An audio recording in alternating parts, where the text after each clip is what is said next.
Distress and sleep training.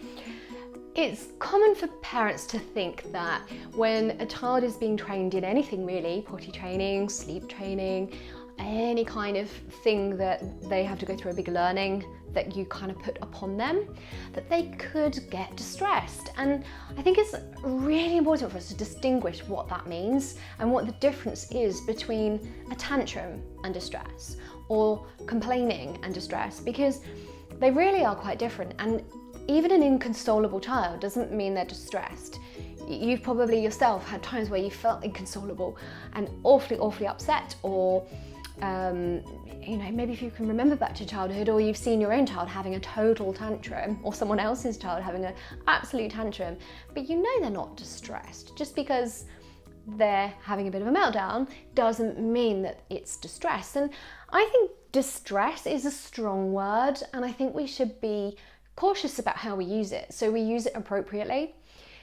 I define distress when a child is crying, and when we're talking about sleep training, and especially when we're talking about babies who can't communicate with us in other ways, that so long as a child is not fearful and afraid of perhaps that they've been left alone, that they don't know what to do, that something's somehow really frightening them, or distressed, and by that again it really is fears, it's worry, it's a place of just total unknown and insecurity for a child, that we should not see in sleep training.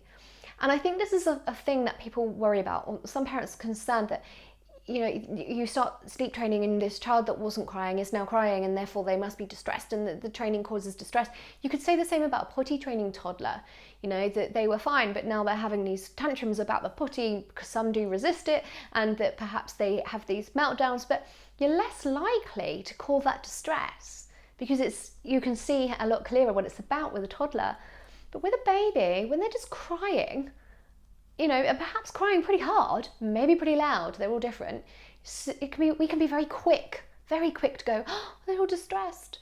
And we got to be clear about whether it is or isn't.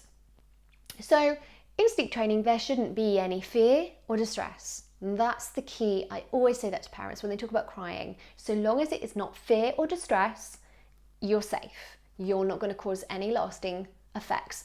But it's also important to recognise that sometimes babies do cry and children do cry, and it's their way of communicating something. And it could be that they're saying, I'm so tired, I don't know what to do, I can't get to sleep, you do it for me. It could be that they're just saying they're not comfortable, or that they're just fed up, or I don't like this, you normally cuddle me to sleep and now you've put me down and you're expecting me to do it. Wah. There could be any number of things that they're saying, and the more they think that crying might get them a different outcome, the more likely they are to go, right, I gotta cry really hard, I've got to hang in here and do this for a long time and really bring the house down, because then they'll do it.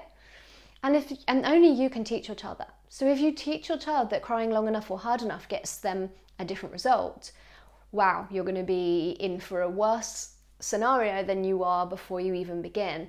So one of my biggest pieces of advice is not to do anything unless you know what you're doing and can see it through, because you could make it a lot worse. So really home in on that thing about distress. Sleep training itself doesn't cause distress. And I think that's something, a really important point that we should really clear up. Sleep training doesn't cause distress. If distress or fear is present, then we need to address why. Why is that there, and what can we do to fix it? And actually, sleep training could be the thing that fixes it.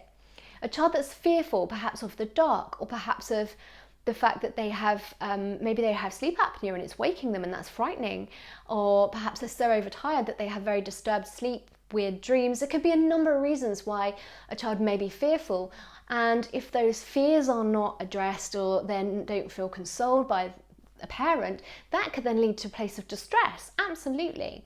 So it's important to know what the root is, and actually in sleep training a child in that scenario, you could then work out, what does the parent need to do for this child in these circumstances to help this child to feel safe, to feel secure, to feel responded to feel like they're in an environment that works, that they can get to sleep, depending on the age of the child, build their confidence, make them feel able to get to sleep.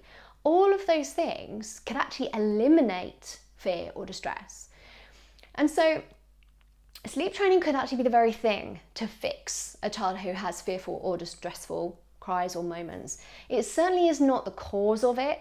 If somebody embarks upon some sleep training and finds that they then begin to see a child in a state of fear or distress, something's not been done right. Something's been missed, because it shouldn't cause anything like that. The only time I can envisage sleep training causing fear or distress would be if somebody were to go down the cry it out route, also known as extinction, where they would just suddenly change whatever they've been doing all this time and go, right, I'm going to put my child down, sleep, leave the room, and not come back and leave them to it.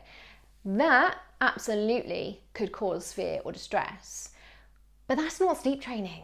It's certainly not in my books anyway. I think there are people out there, and certainly some old-fashioned concepts where that would be perhaps deemed as sleep training, but it's not something that I've come across anybody who would be comfortable doing that. And I don't call that sleep training. I just call that pretty much ignoring the situation. You're not training anything. You're just pretty much walking away from it. So the parent's not delivering any training. The parent's not helping, responding, not doing anything that we do in sleep training.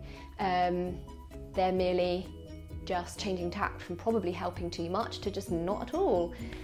Yeah, that could cause fear or distress, I'm sure, but it's not something we would ever go down that route. So I hope that helps to clear up a few points around that topic, and if it's something you've been concerned about, then maybe this will resonate with you, or maybe you have a friend that you feel this would be really helpful for them to listen to, and think about that topic of distress and what it really means. And if you or somebody you know is thinking about sleep training but has concerns about this, or my child will cry too much and there will be distress, hopefully this will help to explain why that really should not be the case, not if done properly and tailored to your child's needs and your family situation.